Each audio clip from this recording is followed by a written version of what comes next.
हाँ जी, नमस्कार। एक बार फिर से परिपूर्णता क्लासेस के एक और नई अपनी क्लास में आप सभी का बहुत स्वागत है। और ये अपने टॉपिक लेके बैठे हैं जो भारतीय अर्थव्यवस्था, और विशेष रूप से हम बात कर रहे थे कृषि के क्षेत्र की। दिमाग खराब करने वाला तो है ही, और काफ़ी चीज़ें नई हैं और पढ़ने में भी लगता है बहुत कम समय में बहुत जल्दी जल्दी काफ़ी चीज़ें कवर कर लें, लेकिन याद करना भी ऐसी चीज़ें थोड़ा मुश्किल होता है। और जब हम याद करने जाते हैं तब हर एक टॉपिक, हर एक इसके अंतर्गत जो लाइन इंपॉर्टेंट बन जाती है। तो ऐसी चीज़ सरदर्दी का कारण तो बनती ही है वैस। लेकिन अगर हम देखें तो कृषि क्षेत्र में ये जो अपना अर्थव्यवस्था से संबंधित बात कर रहे हैं, इस कक्षा में पूरा कर देंगे। और टोटल 3 क्लासें लगी है, तो 3 घंटे में जितना ज़्यादा सुने, चाहे कहीं से भी सुने, इसके बारे में ज़्यादा से ज़्यादा रिवाइज करें, ये इम्पोर्टेंट बनता है। तो डिजिटल कृषि मिशन से शुरू कर रहे हैं अपने भाई। 2 सितंबर की तारीख है और 2024 है को नवीन कृषि प्रौद्योगिकी को अपनाने तथा मूल्य खोज तंत्र को सुधार करने के लिए 2817 करोड़ रुपए के वित्तीय परिव्यय से डिजिटल कृषि मिशन प्रारंभ किया। केंद्रीय जो हिस्सा है वो है 1940 करोड़ रुपए। यह डिजिटल कृषि पहलों का समर्थन करने के लिए एक व्यापक योजना है। इनमें डिजिटल सार्वजनिक अवसंरचना डीपीआई बनाना, डिजिटल सार्वजनिक अवसंरचना डीपीआई बनाना, डिजिटल सामान्य फसल अनुमान सर्वेक्षण को लागू करना, डिजिटल सामान्य फसल अनुमान सर्वेक्षण डीजीसीईएस को लागू करना, और केंद्र सरकार, राज्य सरकार और शैक्षिक और अनुसंधान संस्थाओं द्वारा आईटी पहलों का समर्थन करना शामिल है। तो इसमें क्या क्या चीज़ें शामिल है भाई? इनमें डिजिटल सार्वजनिक अवसंरचना है, ये बनाना, डीपीआई बनाना, डिजिटल सामान्य फसल अनुमान सर्वेक्षण करना को लागू करना, केंद्र सरकार, राज्य सरकार, शैक्षणिक और अनुसंधान संस्थानों के द्वारा आईटी पहलों का समर्थन करना शामिल है। ये सारी चीज़ें शामिल है इसमें, डिजिटल कृषि मिशन है। इस मिशन में 3 प्रमुख स्तंभ हैं। पहला स्तंभ देखें तो एग्री स्टेक, किसान की पहचान। तो किसानों तक सेवाएं और योजना को सुव्यवस्थित वितरण सुनिश्चित करने हेतु एग्री स्टेक को किसान केंद्रित डिजिटल आपकी पब्लिक इंफ्रास्ट्रक्चर के रूप में तैयार किया गया, जिसमें प्रमुख 3 घटक हैं। एक है फॉर्मर रजिस्ट्री, जिसमें किसानों के आधार के समान डिजिटल पहचान किसान आईडी बनाई जाएगी। तो आधार के समान डिजिटल पहचान किसान आईडी कार्ड बनाई जाएगी फॉर्मर रजिस्ट्री के अंतर्गत। और ये भी आपके किसके अंतर्गत है? 3 आधार स्तंभों में। पहले एग्री स्टेक, किसान की पहचान में। दूसरा काम है कि भू संदर्भित गांवों के नक्शे, किसान आईडी को सर्वोत्तम भूमि रिकॉर्ड, पारिवारिक और जनसांख्यिकी आदि विवरणों से जोड़ना। और तीसरी है कि बोई गई फसलों की रजिस्ट्री करना, प्रत्येक मौसम में बोई गई फसल का रजिस्ट्रेशन, डिजिटल सर्वेक्षण करना। एग्री स्टेक के तहत आधार कार्ड के समान किसानों की डिजिटल पहचान हेतु किसान आईडी बनाई जा रही है। एग्री स्टेक के तहत आधार कार्ड के समान आपके किसानों की डिजिटल जो पहचान है वो किसान आईडी के बनाई जा रही है, जिसमें भूमि अभिलेख है, पशुधन है, स्वामित्व है, बोई गई फसल है, जैसे विभिन्न तरह के डाटा रहते हैं। एग्री स्टेक का क्रियान्वयन केंद्र व राज्य सरकारों के द्वारा साझेदारी के रूप में किया जा रहा है, और राजस्थान में 5 फरवरी 2025 को से प्रारंभ है। राजस्थान में 5 फरवरी 2025 से प्रारंभ है। एग्री स्टेक का क्रियान्वयन केंद्र व राज्य सरकार के द्वारा साझेदारी से किया जा रहा है। आगामी 3 वर्षों में 11 करोड़ डिजिटल किसान आईडी बनाने का लक्ष्य है। आगामी जो 3 वर्ष हैं, इन 3 वर्षों में 11 करोड़ डिजिटल किसान आईडी बनाने का लक्ष्य है। वर्ष 2024-25 में 6 करोड़, 25-26 में 3 करोड़ और 27-28 में 2 करोड़। तो 632 हो गए अपने कितने? 11। और दूसरी चीज़ है कि आगामी 2 वर्षों में देश भर में डिजिटल फसल सर्वेक्षण शुरू करना, 24-25 में 400 जिलों में, तथा वर्ष 2025-26 में देश के सभी जिलों में यह सर्वेक्षण करना है। तो ये पहला आधार स्तंभ हुआ। दूसरा अपना हो गया क्या? दूसरा है कृषि निर्णय सहायता प्रणाली। इसके अंतर्गत फसलों से जुड़ी जानकारियों की जैसे फसलों, मिट्टी, मौसम, जल संसाधन आदि से जुड़ी जानकारी को रिमोट सेंसिंग के द्वारा एकीकृत करने के लिए एक व्यापक भू आपकी स्थानिक प्रणाली विकसित की जाएगी। इसके अंतर्गत 3 प्रमुख घटक शामिल है। एक, भू आपकी स्थानिक डेटा और मौसम उपग्रह डेटा। दूसरा, सूखा या बाढ़ निगरानी। तीसरा है भूजल उपलब्धता डेटा। और चौथा, फसल उपज और बीमा मॉडलिंग। तीसरा अपना हो जाएगा व्यापक मृदा उर्वरता व प्रोफाइल मानचित्रण। तो व्यापक मृदा उर्वरता और प्रोफाइल मानचित्रण में देश के आपके 142 मिलियन हेक्टेयर कृषि भूमि के एक रेशियो आपके 10,000 के पैमाने पर विस्तृत मृदा प्रोफाइल मानचित्र तैयार किया जाएगा। ये तीसरा आधार स्तंभ है, व्यापक मृदा उर्वरता प्रोफाइल मानचित्र, कृषि निर्णय सहायता प्रणाली और आपका हो गया एग्री स्टेक किसानों की पहचान। ये आपके डिजिटल कृषि मिशन के अंतर्गत रहने वाला, जो सितंबर 2024 से प्रारंभ है। अगली हम बात करते हैं बागवानी क्षेत्र की। तो बागवानी क्षेत्र में कृषि जीवीए का लगभग 33% है। तो 33% आपके बागवानी क्षेत्र का इसमें कृषि जीवीए में कल आपके लगभग योगदान है। 24-25 में किसानों के द्वारा अपने बागवानी उत्पादन है। ये बागवानी उत्पादन 362.08 मिलियन टन तक पहुंच गया, जो अनुमानित खाद्य उत्पादन कितने 329.68 मिलियन टन से अधिक था।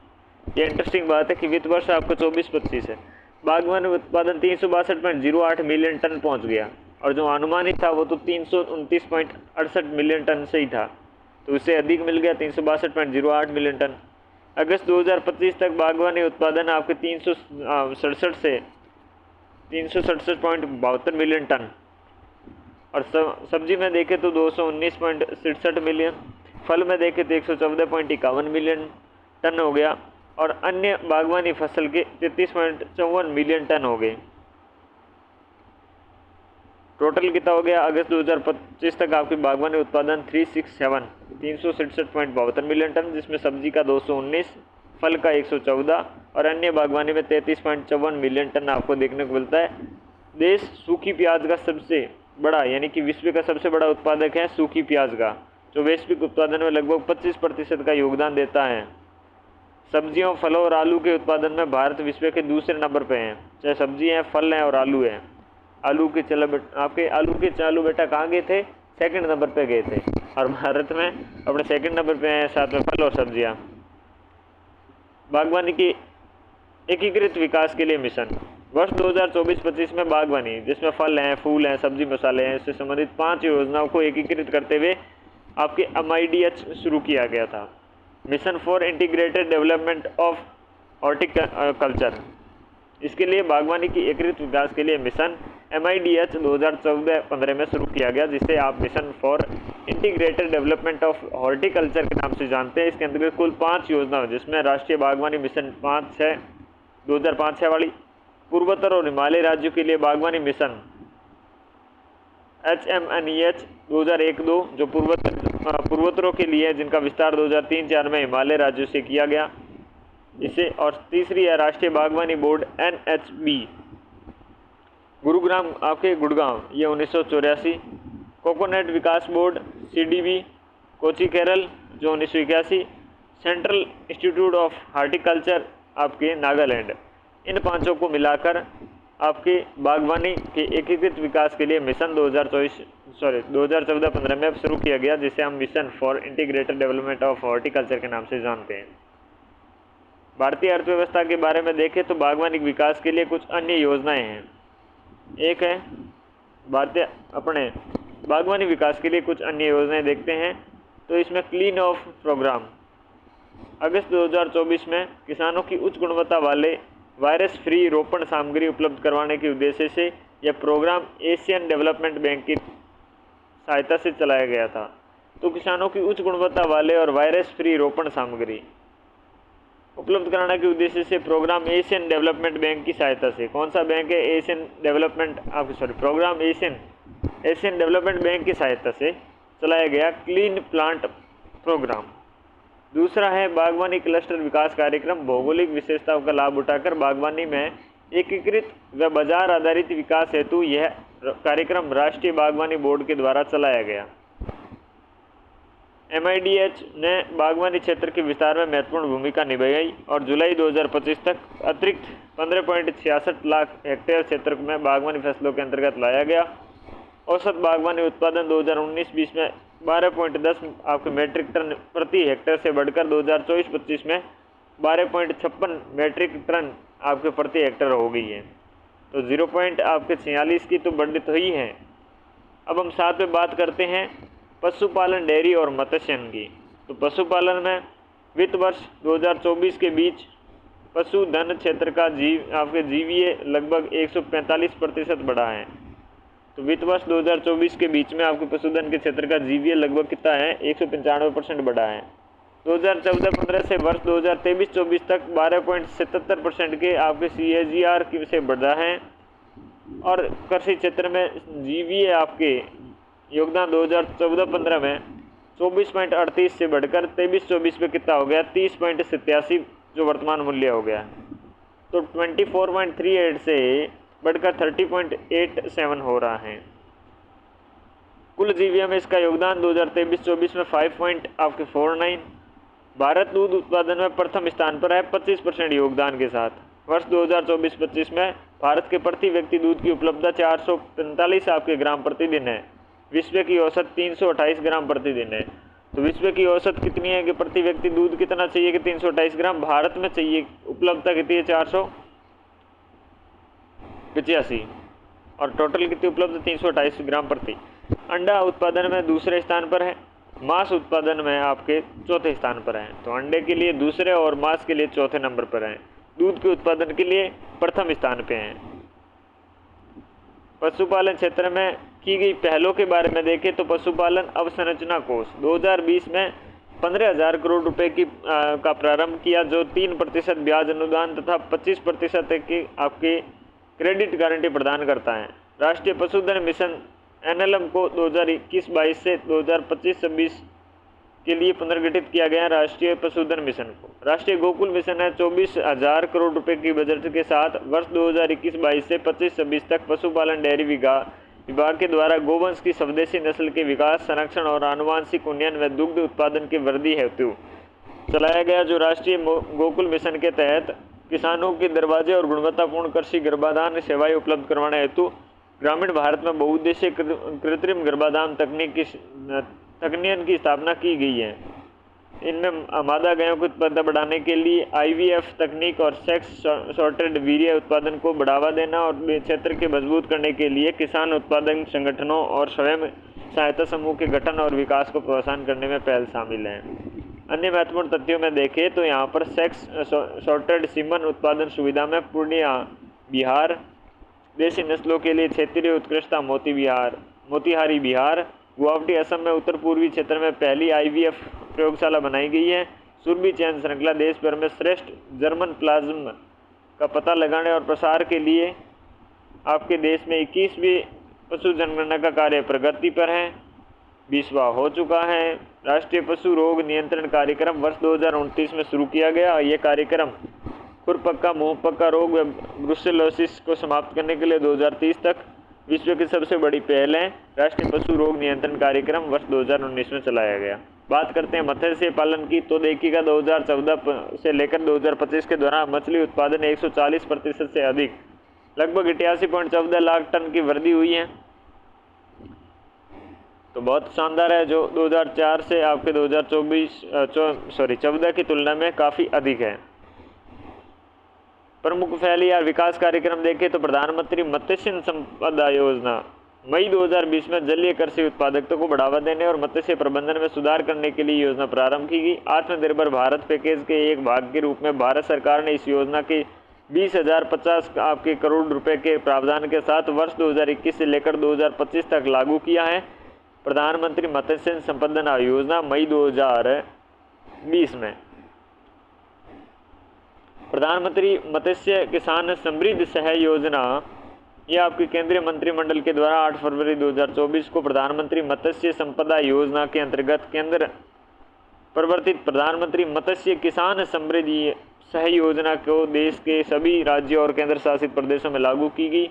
परिचालन अवधि 2023-24 से लेकर 2026-27 तक वित्त पोषण, यह आपकी योजना के लिए कुल 6,000 करोड़ रुपए की राशि तय की गई है। 50% लोक वित्त से, जिसमें विश्व बैंक और फ्रेंच डेवलपमेंट एजेंसी से बाहरी वित्त पोषण शामिल है तथा 50% वित्त पोषण निजी क्षेत्र और लाभार्थियों के द्वारा किया जाएगा।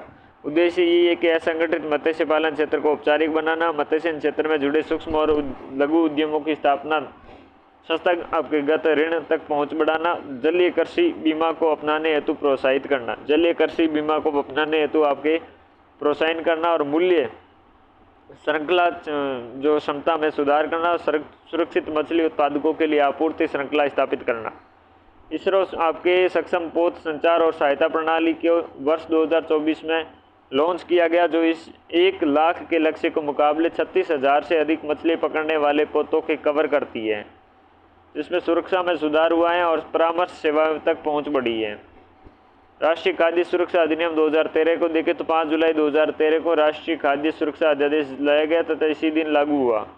इस अधिनियम के कल्याण आधारित से अधिकार आधारित दृष्टिकोण की ओर संक्रमण है, जबकि राष्ट्रीय खाद्य सुरक्षा अधिनियम 2013 को 10 सितंबर 2013 को अधिसूचित किया गया।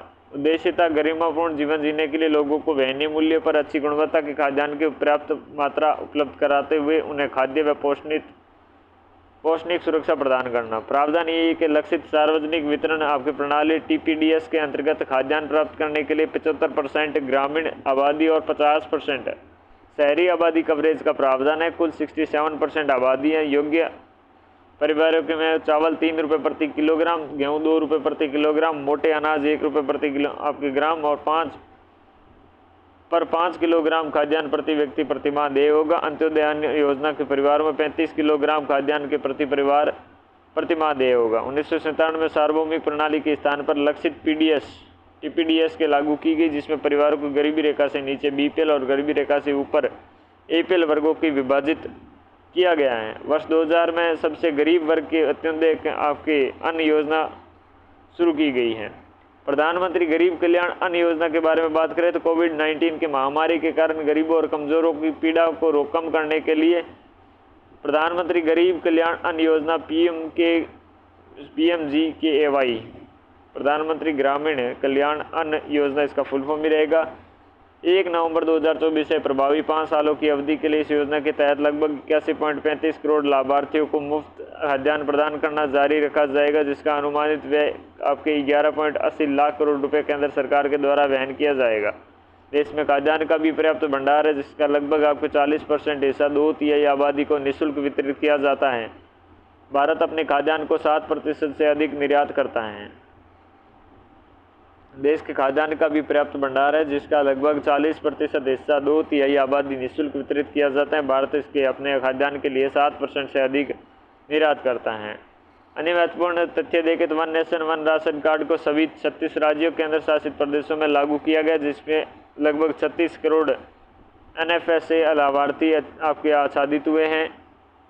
खाद्यान्न परिवहन वाहनों की वास्तविक समय की आवाजाही की निगरानी हेतु GPS आधारित वाहन लोकेशन ट्रैकिंग सिस्टम लागू किए गए हैं। ये पहल 6 राज्यों आंध्र प्रदेश, बिहार, गुजरात, तेलंगाना, उत्तर प्रदेश और दिल्ली में पूरी तरह लागू किए जा चुके हैं। इस राज्य और केंद्र शासित प्रदेशों में आंशिक रूप से लागू है, जबकि शेष राज्यों और केंद्र शासित प्रदेशों में मार्च 2026 तक पूर्ण क्रियान्वयन का लक्ष्य रखा गया है। अनचक्कर और स्कैन पोर्टल के बारे में बात करें तो देखिएगा, अपने बात इसकी करते हैं तो अनचक्कर सार्वजनिक वितरण प्रणाली की आपूर्ति श्रृंखला अनुकूलन और दक्षता बढ़ाने के लिए शुरू किया गया पोर्टल है। और स्कैन पोर्टल के बारे में बात करें तो राज्यों के द्वारा सब्सिडी दावों को प्रस्तुत करने और दावों की जांच करने और त्वरित निपटान की प्रक्रिया को सुविधाजनक बनाने के लिए शुरू किया गया है स्कैन पोर्टल राज्य। अनचक्कर के बारे में वापस बात करें तो सार्वजनिक वितरण प्रणाली की आपूर्ति श्रृंखला अनुकूलन और दक्षता बढ़ाने के लिए शुरू किया गया पोर्टल है अनचक्कर।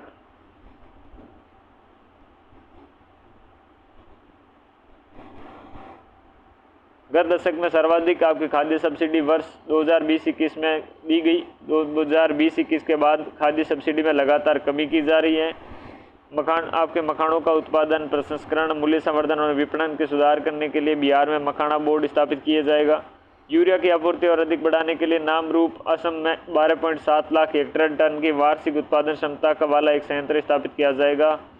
नामरूप असम में किया जाएगा, इंपॉर्टेंट है। भारत की पहल पर UN महासभा ने मार्च 2021 में 75वें सत्र में वर्ष 2023 को अंतर्राष्ट्रीय मोटा अनाज वर्ष घोषित किया गया। मोटा अनाज आपके अनाज स्वास्थ्य और पोषण के दृष्टिकोण से अत्यधिक महत्वपूर्ण है। पूर्वोत्तर क्षेत्र में खाद्यान्न प्रसंस्करण को बढ़ावा देने हेतु बिहार में राष्ट्रीय खाद्य प्रौद्योगिकी उद्यमशीलता और प्रबंधन संस्थान को स्थापित किया गया है। कहाँ? बिहार में किया गया है। क्या? राष्ट्रीय खाद्य प्रौद्योगिकी उद्यमशीलता एवं तथा आपके प्रबंधन संस्थान। 4 फसलों के अंतर्गत क्षेत्र का अनुपात 9.13 मिलियन हेक्टेयर है, जो कुल फसली क्षेत्र का 4.61% है। ICAR भारतीय घास भूमि एवं चारा अनुसंधान संस्थान झांसी के अनुमानों के अनुसार हरे चारे को 11 से अपने 32%, सूखे चारे को 23% और सेकेंडरी चारे को 28 से 30% की मांग आपूर्ति अंतर है। भारत में 130 से अधिक देशों के निर्यात करते हुए एक प्रमुख वैश्विक समुद्री खाद्य आपूर्तियों के रूप में अपनी स्थिति मजबूत की है। तो 130 से अधिक देशों के निर्यात करते हुए एक प्रमुख वैश्विक समुद्री खाद्य आपूर्तिकर्ता के रूप में अपनी स्थिति मजबूत करने वाला देश भारत है। तो इस प्रकार से हमने अब 3 कक्षाओं के माध्यम से क्या देख लिया है? ये देख लिया है अपने भारतीय अर्थव्यवस्था एवं कृषि। तो उम्मीद करता हूँ आपको मज़ा आया होगा और एग्ज़ाम में भी काम आएगा। तो इस कक्षा में महज इतना ही। मिलते हैं अगली कक्षा में, तब तक के लिए नमस्कार।